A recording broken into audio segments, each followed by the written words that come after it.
Yeah, my name is Nicolai Josuttis. I'm author of a couple of C++ books. I'm for 20 years now doing C++ standardization. And I learn and want to tell you about C++, C++17. So we have established C++17 and I want to tell you what it's all about.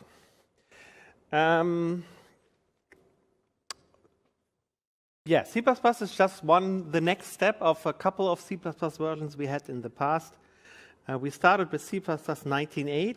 I was already involved there. And then we had just a bug fix in 2003. And then there was a big step of modern C++, how we call it, with C++ 11. And with some fixes and some enhancement, but only small enhancement in C++ 14. And now C++ 17 is around the corner, which to some extent was announced as the next major version. But it turned out it's not a next major version. It's probably what I would call a medium version now. So something between the innovation of C++ 14 and C++ 11. The status is that we currently, so it's not done yet. We are not done yet.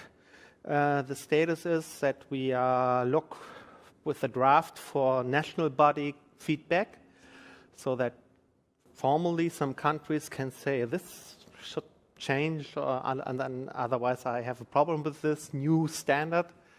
And we want to fix all these commands, or we started to fix them already in autumn. And want to fix them again in February in Kona, Hawaii. So there we should finish the C++ 17 standard if everything goes fine. Unfortunately, I can't be there. So as the overall history, it turned out that we now have this 3-year schedule of C++. And that means that we are also think about trying out new things before we standardize them.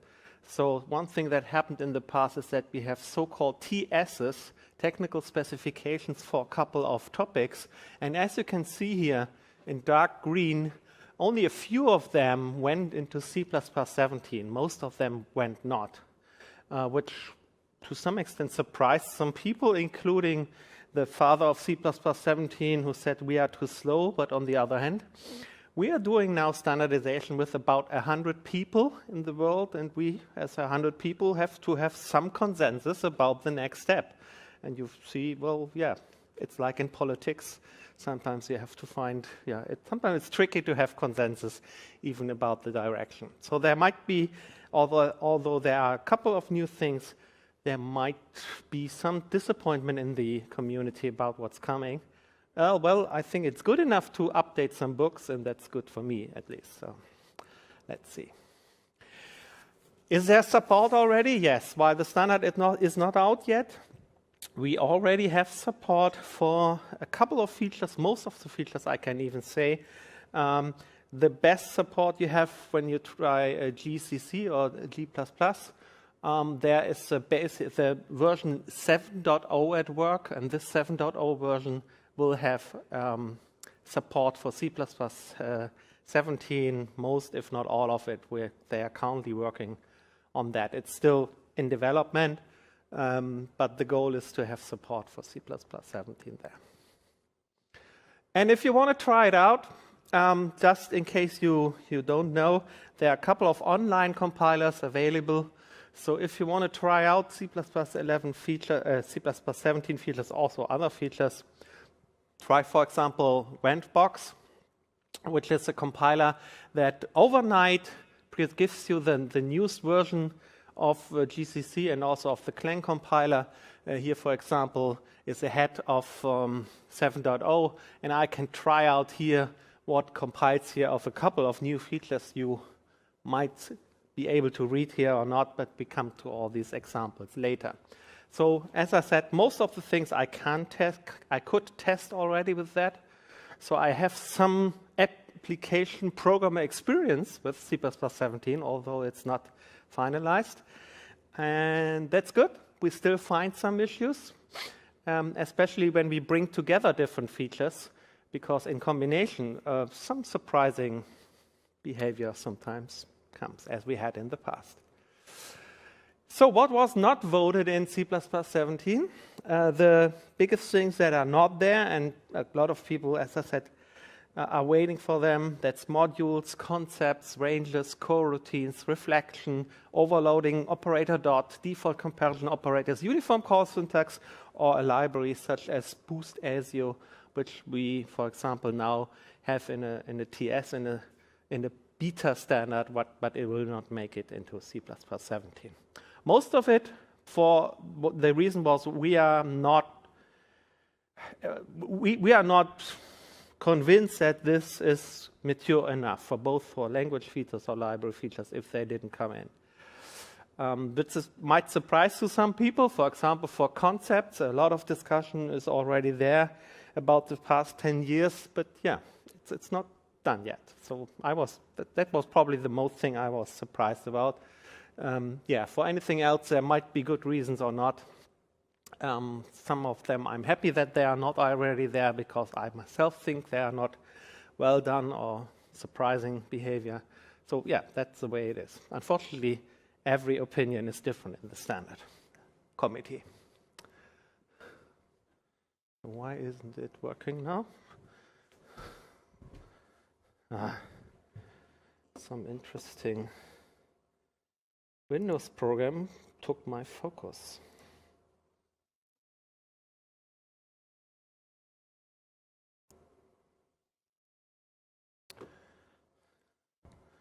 So, one small part before we jump into details. In general, we changed that C++ 11 should be on top of C11 instead of C99. So we still have the goal to support C functionality from the C library, but it will switch to C11 and with some minor fixes, but in general, we should support all the data from there. So let's talk in this first talk about the language features, and then after the break in the next talk, I talk about the library features, knowing that there's sometimes it's a little bit difficult to know is it a library or language feature because we have language support in the library. Let's see how it works out. So the first thing here is structured bindings. Structured bindings is something you will see here, which means you can declare an object that, in fact, declares multiple objects. So it initializes a variable u and v by what is returned by function foo. And you can use to initialize u and v by a structure, by some class that has a get support like tuple, or by arrays or returned arrays. Here you see we have a structure. Internally in the structure I have an integer and a double. So u will be deduced to be an integer, v will be deduced to be a double, and they will get the corresponding values, what is returned here from foo. Same here, if a function returns a tuple of character, float, and string, a, b, and c will have the corresponding types, character, float, and string, and will have the corresponding values depending on what the value was, which was returned from G. And also I can directly initialize this with an array. Here an array of 47 and 11, so that means x and y are integers initialized by these two values. So that just makes some things more convenient. You can still have the usual qualifiers. You can say, I want to have a reference, I want to have a const value of this, but you have to use auto. If you have a reference, of course, that means that you have access to what was returned from the function if it was returned by reference. And yeah, so you can change it if it's still valid to modify it. Some interesting consequences this has. For example, this is a nice example, a map of string and double. What we can write now is this. We iterate over this map by saying, well, I want to iterate over the elements. The elements are key value pairs, so I want to have them by reference. And that means instead of having this strange pair where we use first and second, and nobody can understand that, then unless they know about C++, I can read this perfectly. If key is greater than 20, I double the value, and I can use this loop now to iterate over the elements. And for the same reason, I can now use a const autoref for key and value and print key and value, and this is definitely more readable code than using first and second, in my opinion. Oh, key is a string and greater than 20? Yeah, there was a hidden secret here. Yeah, no, you're right. I changed the slides, but not completely. Yeah, thank you. So yes, of course, the first thing should be. That will extend any temporary of the FSO. Yeah, with the usual rules you have for autoref extending temporaries or const autoref extending temporaries. Yeah, usual rules apply. Next thing, we were so successful with the extension of the for loop to becoming a range-based for loop that we thought, oh, that's a cool step to go. So let's do something else. And one thing we extended now was if and switch. So that we can now, beside the condition in front, we can have an initialization. That means if you have something like this, so this was probably the typical example, you have an initialization of something which you want to check then and which you still need then, because if you doesn't need it, then you can do it in one expression, but if you still need it, then you have to do something like this. You can now write it as this. You can say initialization is status S is the result of check, and then I check whether S is not equal success, and I use this S with the scope that the S is only valid inside the scope of this if expression. That also helps for lock guards, for example. If lock guards, you need lock guards to do something like I want to have a vector, and if it's not empty, I print front. I now can write this as follows to saying I initialize a lock guard, and then I do a check, and then I do something with the vector. That's also possible. And it's also possible for a switch statement. So if I have an initialization and then switch over the result, I can now do the initialization inside the switch statement, and I'm in the scope of this switch statement. Okay. Yep.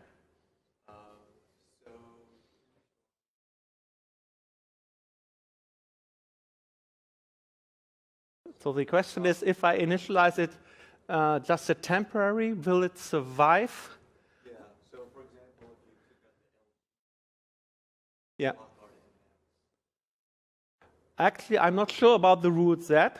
I didn't try that out. There must be some correlation, and I will think about it. So I have no answer yet. Thanks. Yeah. But here's something also bringing two of these features together, just to show you what happens if I use structured bindings and then the initialization if. So if I have something like I want to insert into a collection a value of 42, the return value is a pair where the first element refers to the element if it was inserted, and the second element tells you whether this was successful or not. So you have to write this strange code saying, well, if it was not successful, I can tell you we already have there another element, and that's this. So who can read that? So we can do it now better. We can say if initialize with auto, with structured binding, a position and a done from insert, while we are not done, or if we are not done, then we initialize key and value from what position refers to, and then we can use the key, and that's probably better readable code than before.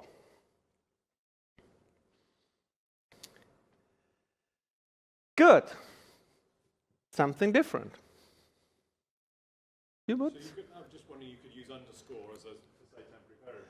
I could. One valid name of these variables are just an underscore. Yeah, that's. Some people love that. I I'm getting a little bit nervous when I see variables like that, but it's possible. Correct. So you could go const auto ref key underscore. Yes, you can say const auto ref key comma underscore if you don't care. But you could also use the underscore if you care. But that's your problem then. Yes. Oh. Yeah. Yeah, any new features is as a new ability to obscure behavior by, I don't know, encryption or whatsoever. Argument deduction for class templates. We have now the ability that we don't necessarily have to specify template arguments. They can be deduced by the constructor, like template arguments can be deduced by parameters when I have function templates. Now we have that in classes.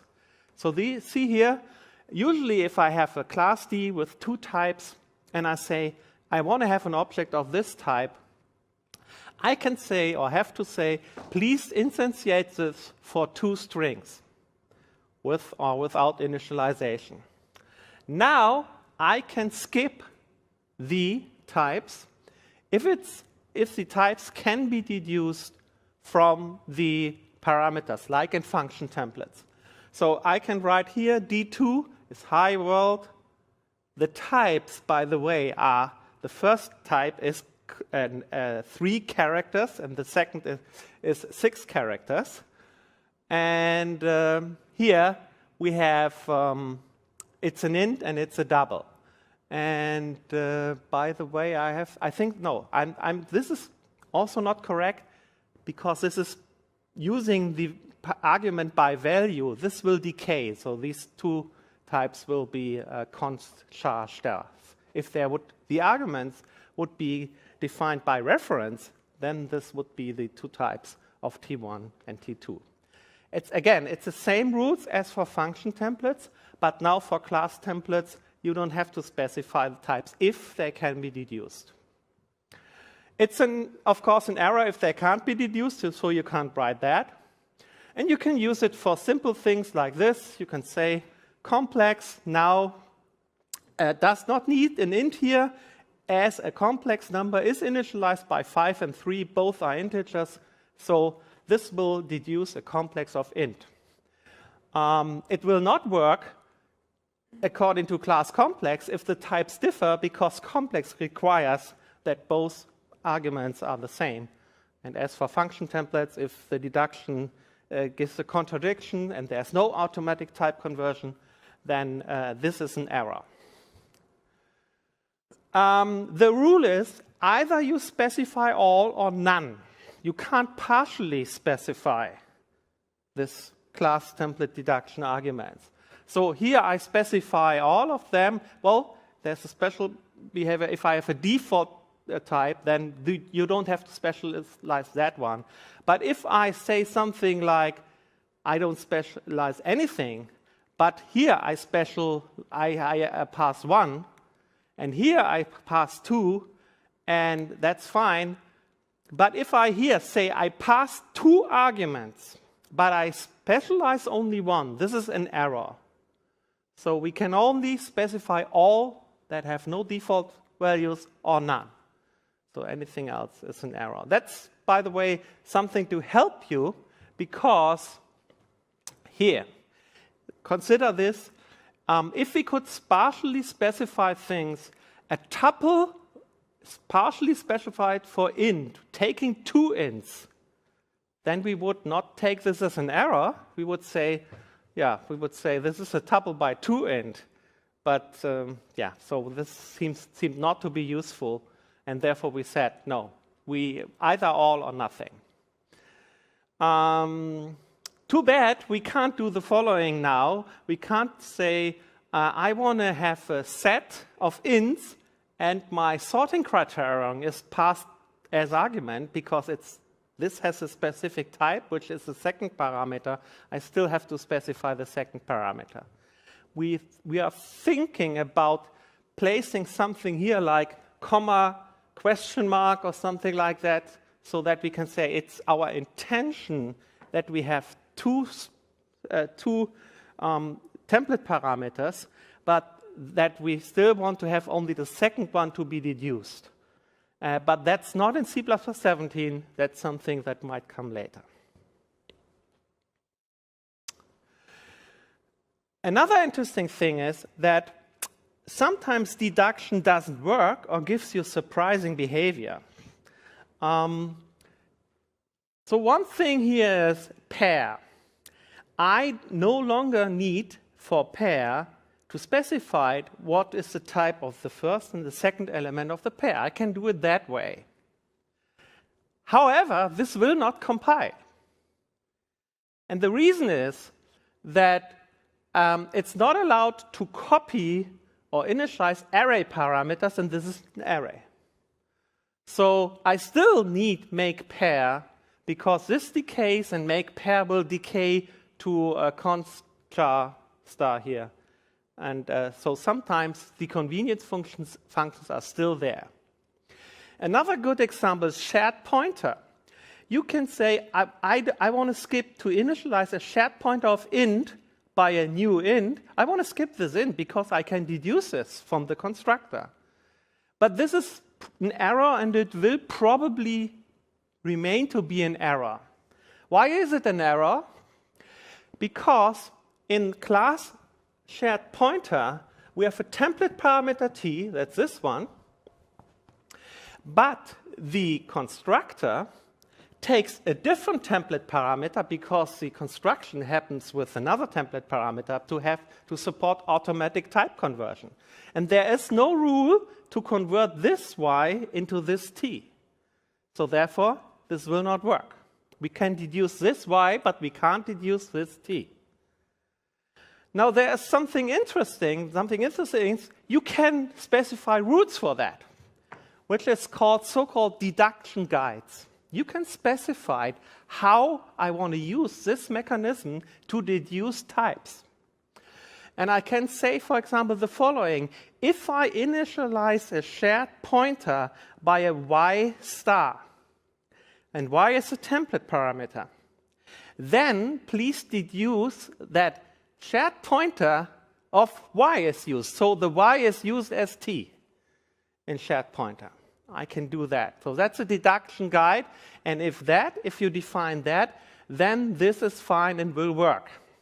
We are currently discussing whether we want to have that, and it will probably not be the case in C++17, because then we can initialize such a shared pointer by a new integer array, because integer arrays are also int stars.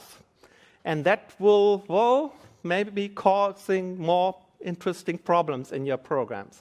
So there will be some surprises in the future about this.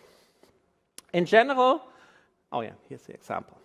In general, we will have that. These deduction guides are at work, and we are still working on them. And for example, here's one example. If you have a vector and you initialize it by 2 iterators, you want to deduce the element type from the iterators, but you have to say that. I want to then have a vector which uses the iterator traits value type as element type. So that will probably be in the standard for all the containers, and some of them also. Yeah, and you can also do it yourself. You can have something like, if I have a struct S, and it doesn't have to be a template, the deduction guide. You can say, if I have an S for a string literal or char const star, please deduce S to use as a template parameter to be string. And then this will automatically happen. If you then initialize S by a string literal, it will be an S string. That's possible. You have to do it in the same scope where you define the type. So if you want to extend behavior of the standard library, you have to define these deduction guides in namespace std, which is officially not allowed, but possible. So you have to do it in the same context where the original data type is defined. Good. Variadic templates. We introduced in C++11 variadic template, which meant we have here a parameter pack, a list of parameters, and we can use them to do something with them. One thing we can do now, which we couldn't do before, to say we want to have this recursion. No, the point here is we take arguments, and the first argument is handled differently. It's printed out, and the other remaining arguments are passed to print again. So that way, one argument after the other, we print all the elements. But we need an end criterion, because somewhere the recursion has to end. And the problem is we couldn't write the end criterion here because we had no if at compile time, saying we want to here only use this call if the number of elements is zero. Is not zero, of course. So now we have that. We have a compile time if statement. The name under which it was proposed was const expr if. It was changed into if const expr, but the term is still, the name is still const expr if, but the syntax is if const expr. And that means here there must be a compile time expression. If this compile time expression is true, and only then this will be used in the template to generate code. Otherwise, this is ignored, and you can have an else part the same way. We call that a discarded statement then here. Okay, that's cool, by the way. That will change a lot of template code. And we have even more for these variadic templates. We have now so-called fold expressions. Instead of using all these recursions to process one argument after the other, we can say, let's combine all these arguments with one operator. For example, by saying ... plus s. And s is a list of arguments of different types that comes here, any length. We can say we want to sum up all the elements here. So this will expand to s1 plus s2 plus s3. s1, 2, 3 are the different elements of this parameter, which is a variadic template parameter, so representing different values. So this will expand to this. This is left binding, and with the ... at the end, it's right binding. And we can have an initialization, so you can do something like this. I want to initializing have my cout, and I want to print all the elements I pass here to cout. I can write it that way. Unfortunately, not easily with some white space in between. So that's a problem here. But we have no syntax for that yet. You have to do some tricks with some, I don't know, functors or so to do that. Okay. Another thing, template auto. Of course, auto, more and more auto we have. Now we can say we have a template, a non-type template, so a template for an integer or long or whatsoever, where we are not defining in ahead which type it is. So we can say we instantiate this as by 42 or by a character, and then the type will depend on that. I didn't have a slide just the moment I present this. Of course, now with class template argument deduction, we could again now say, let's deduce this from the constructor. I have to try it out at least. So, but that's something, yeah, I will try out later. This is no magic to allow something that was not allowed before. So we can't still instantiate this for double, as we can't declare a template for double n. That's still not possible. You can partially specialize this, so you can say this is a general guideline, but for integers I have a special implementation, or for pointers I have a special implementation, and you can do some interesting tricks. You can, for example, say auto ... here, then you have a value list. A template parameter are a list of values of different types.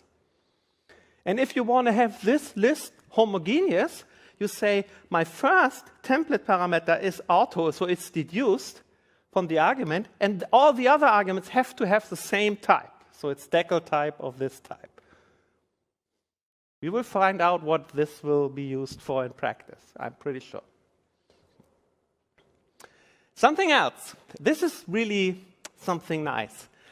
Who of you doesn't have the problem saying, I only need this C++ file, this compilation unit, just to declare one global object? Because a global object, according to the one definition rule, ODR rule, has to be in one translation unit, but not in everything.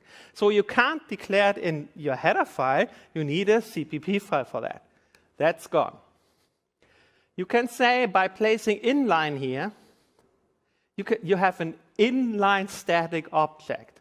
And that means the standard now guarantees that this object exists once in your program, is visible in all the files that include this header file, and doesn't need outside a definition. So you can include this and include this here, and both can access LG, and you have it once in your program. And you can do it for a couple of places. You can, for example, do something like this. You have a class monitor, sozusagen a singleton. You have a class, and you want to have this monitor once in your program. Just in your header file, write inline monitor, I create my global monitor. And that's enough. All your translation units who want to use this monitor include the code.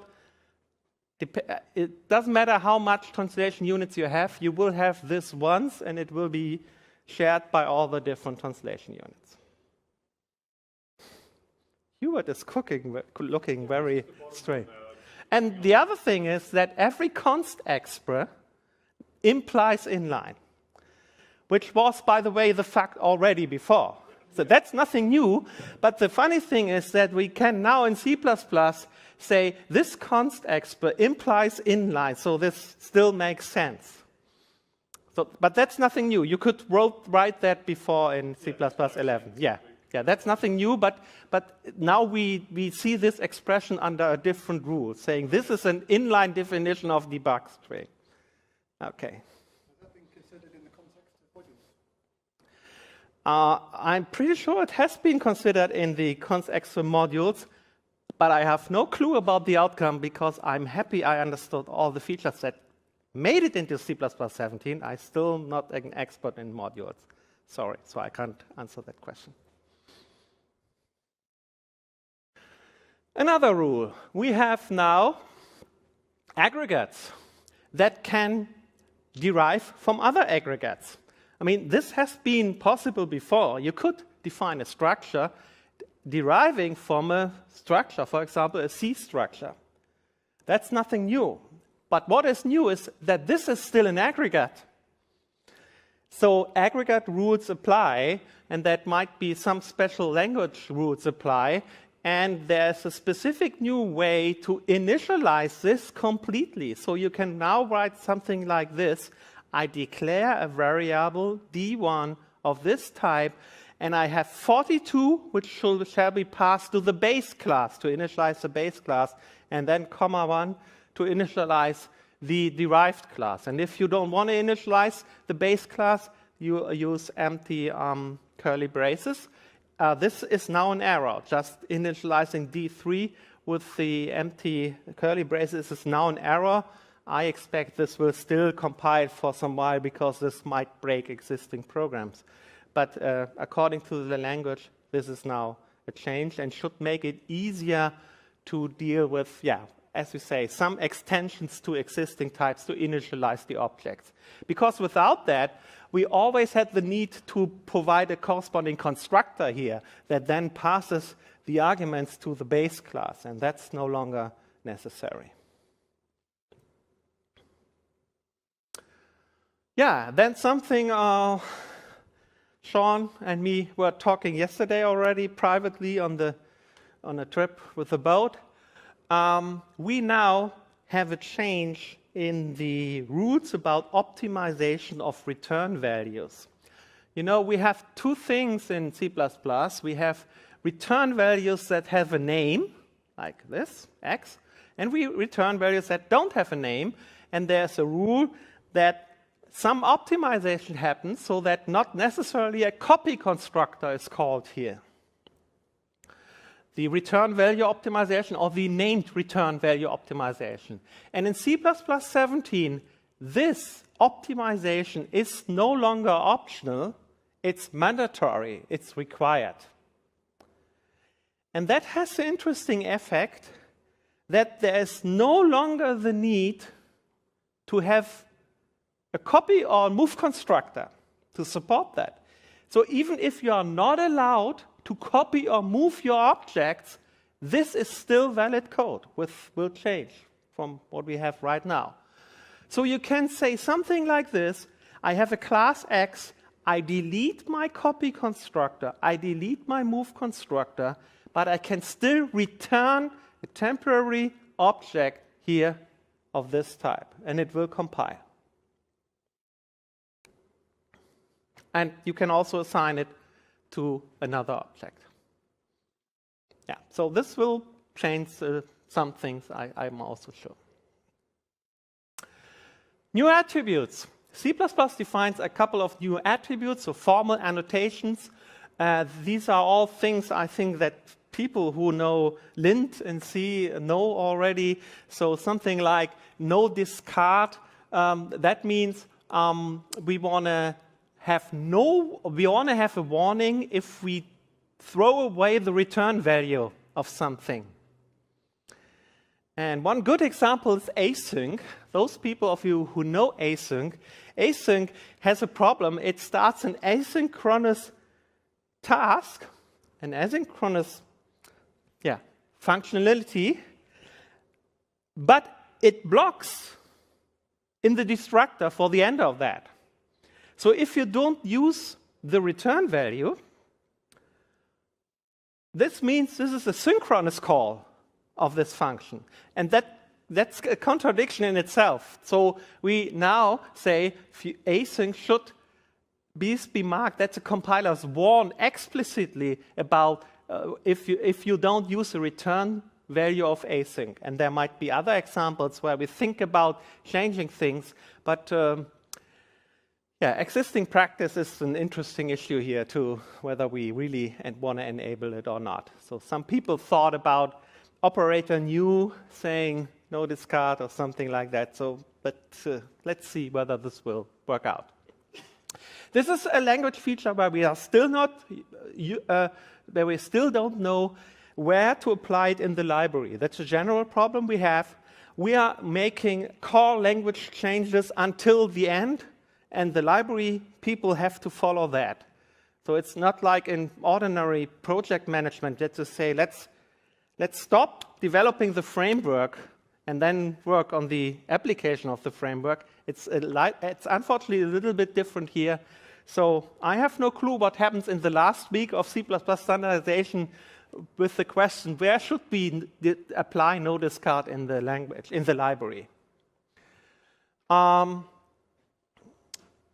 Another thing is that you can intentionally say, yes, I assigned the return value to y, but I didn't use it. So that's also an attribute you have now. And fall through is for switch cases where you intentionally fall through in another case if you have, even if you have between the two cases some statements. So. Some small things. Nested namespaces, you don't have to spell them out that way. You can now spell them out that way if you want to use them.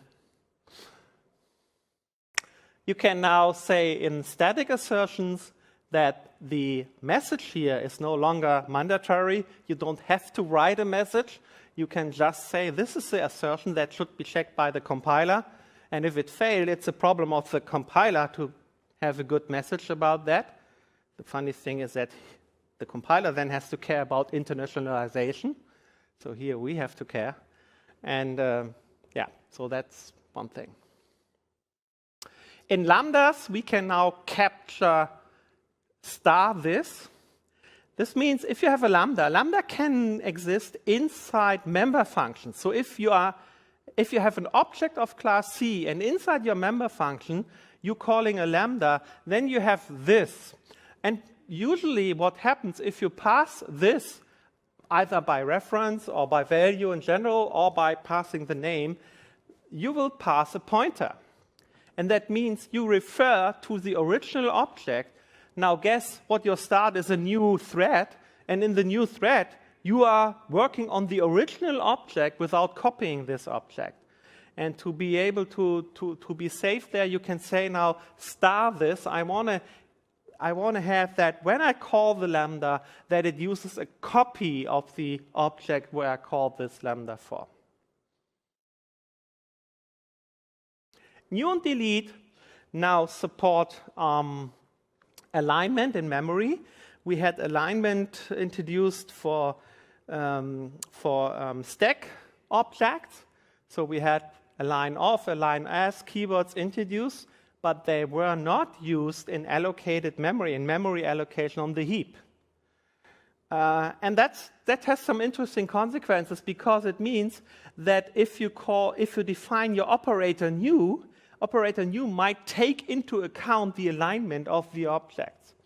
I don't know the details already, but there will be new operators, new and deletes, etc., which have additional arguments for alignment of your data, so that you can use this argument to fulfill, when you allocate the memory on the heap, that you fulfill the requirement that it should be aligned according to some value on the heap then. So this will also be there.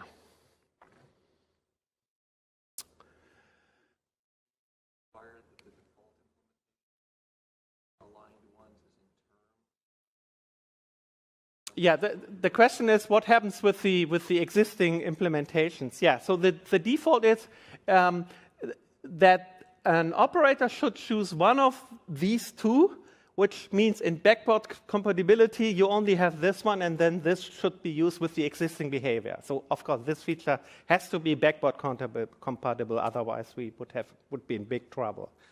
Yeah. You have a new preprocessor statement, which asks for whether a header file exists or can be found according to the path of header file. So you can write something like this: if I find the header file optional, then I do something. If I find the experimental optional, then I do something else, and otherwise I do something different. This way, I have in my program some way to find out whether a feature which is in some header files is supported or not, and I don't have to use some other techniques we have. And then we have a couple of minor other things. I think I don't have time to go through a lot of them. One interesting thing is expression evaluation order. We are starting to define now for operators the order of evaluation. We had it in the past only for Boolean operators, so that we said and on all operations shall be evaluated from left to right, but anything else we said it's up to the compiler to decide whether they evaluate first the right operand or the left operand. This is going to change. Intentionally, I don't have a slide about that because I don't want to have that you write code that depends on that.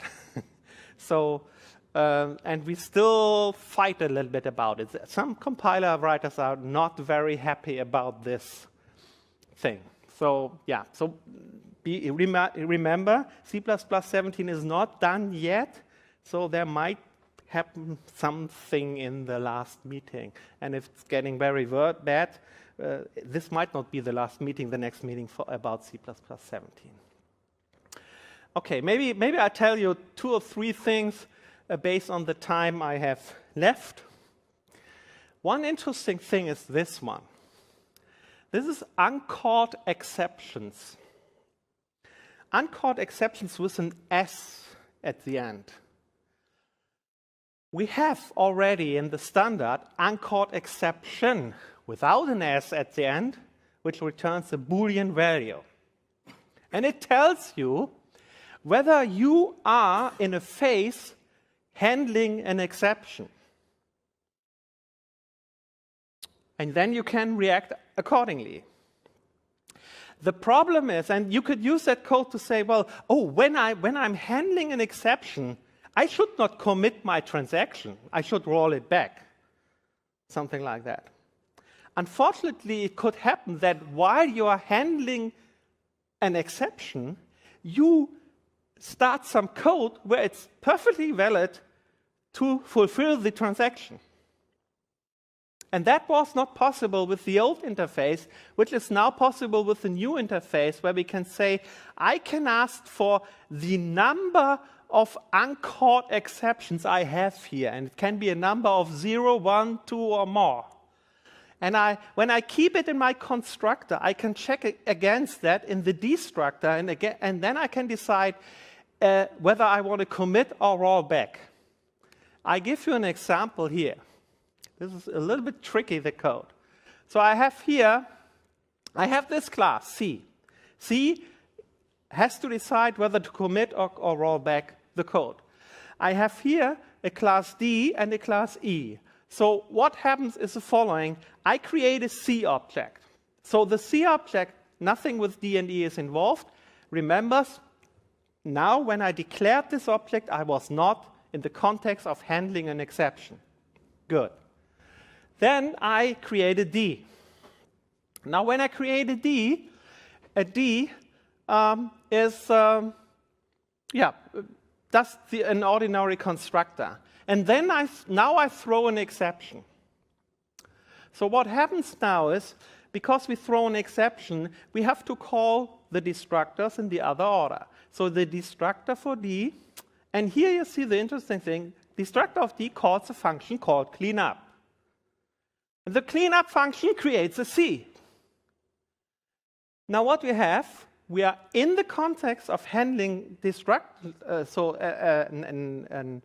an exception, but it's not. We are not rolling back. We are using, while we handle this with this exception, we have just created this object C. So we have now in the constructor, we see that this C was created while we are in one uncaught exception. And we create now an object E, and inside a try-catch clause, we create another C and another E.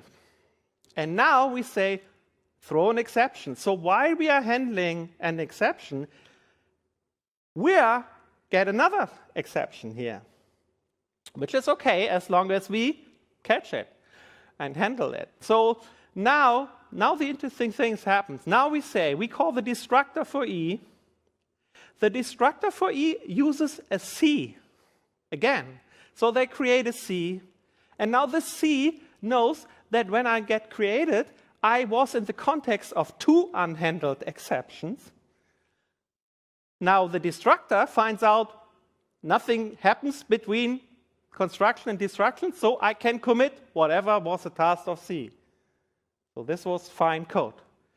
Now when I then call the destructor of the outer C, so this was here, now with this C, I find I am in context of two uncaught exceptions, but when I was in the construction, I had one uncaught exception. So I'm now in a rollback mode for this C, and that means I call rollback.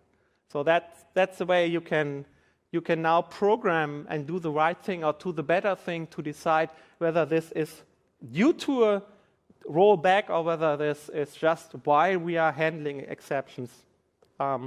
Just a destructor call. Okay, we can skip the rest. Some other minor things. Here, for example, some relaxations that we say, if I have an enumeration and I want to initialize this enumeration by a ordinary value, whether it's an enum class or an ordinary enum, usually that's not allowed. But now we allow it if we use curly braces, but only then. So that means that it becomes easier to say something like, I want to use enum to define my own integral type, which has the same values like an unsigned car, and I can initialize it by 42. So it's just a support to make this more convenient, because in the past you had to use a static cast here. We have new UTF-8 character literals. We don't have UTF-8 support. We only have the literals, and the literals are only valid when they are valid in the normal, as a normal character.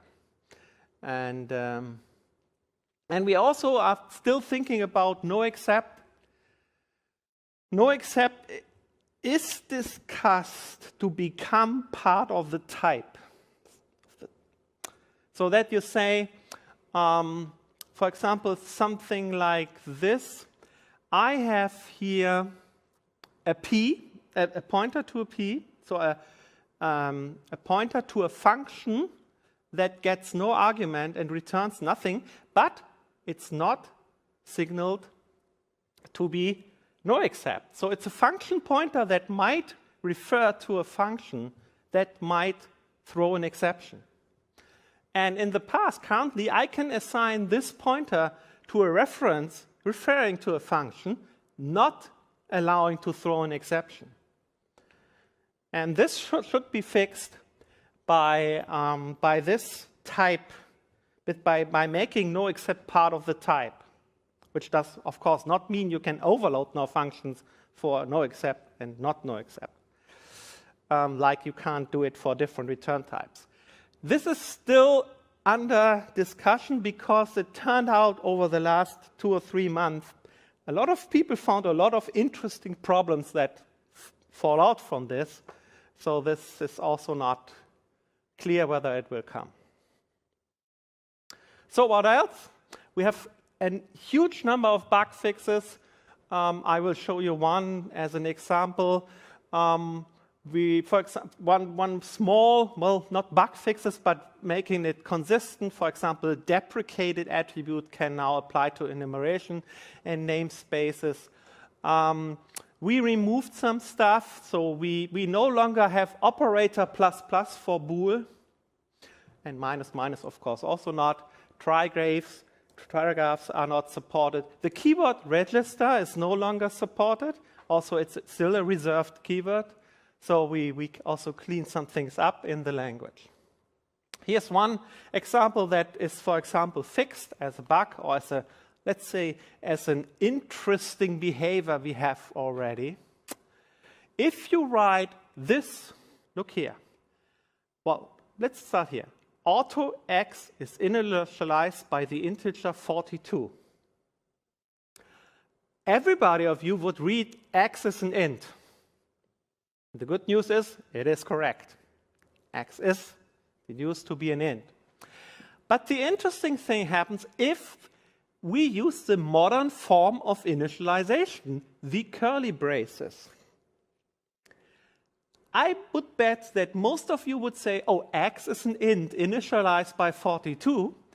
But according to the standard, x is an initializer list having one element named 42. The funny thing is, compilers also already make it correct. And if you have this auto x 1, 2, what is this, in your opinion? And we clarified, for example, things like this. It's interesting how we clarified that. We say now, a direct initialization with curly braces is not an initializer list when you use auto here. So this initializes an integer. If you have a comma here, that's an error now. But if you use the copy initialization, so the assignment operator here, then this on the left will be an initializer list. Initializer list of one element or of multiple elements. So that I'm not sure whether this is not more surprising than before, but because I'm a friend of reducing the difference between initialization without and with the equal sign. But I'm not a core guy. I'm just an application programmer. But now you know the rules. And by the way, these rules are already implemented in the compilers because too many people were too confused by what is happening here. Things like this we fix, which might, to some extent, even break existing programs. But yeah, so yeah, that's progress. So that's it for the moment. That's only the language features. That's only the language features I had time for, or I have understood enough to present them. There's more, definitely. As I said, after a break, I will come to the library features. And I think we have time left for 3 minutes or so for some questions. I don't guarantee that I'm able to answer them. Yeah. Can't remember now. Right back to the very first feature. The Structured bindings? Yes. You asked about structured bindings, yeah? You were talking about deduction guidelines. Yeah. Why not make it in? Could you simulate them effectively using SNA to restrict which constructors are available? So the question is, can I use FINI to restrict which structured bindings are allowed, or... So, for example, the char array ones, disable those using SNA so that it would only allow you to use the standard. I see no reason that the FINI should not work here. The way I usually handle this is I don't guarantee. I want to try it out at least in 2 compilers or find the corresponding wording. But I see no reason not to allow it here, because to some extent we don't want to introduce here a really new feature. So it should be something like auto U and auto V are initialized here, and all the other rules should apply as before.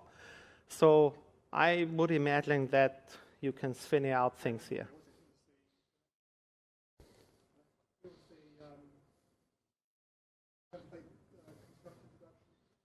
Oh, the template constructor deduction? Yeah? Okay.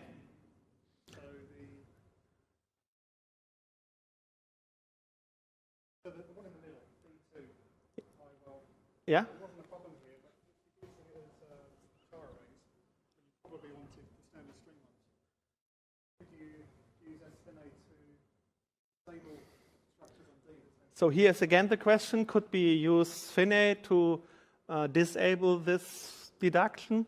Yeah, I would also assume that, yeah.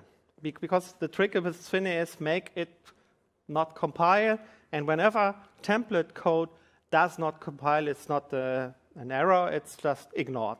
And I see no reason that this would not apply here. I imagine that would enter into the discussion.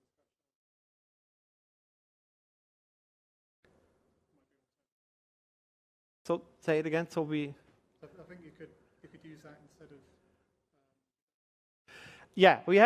we that's right. So we could use FINI instead of the deduction guides. I mean, to some extent, deduction guides are a convenient way to FINI out everything here. But it's not only that. I mean, yeah. Where are they?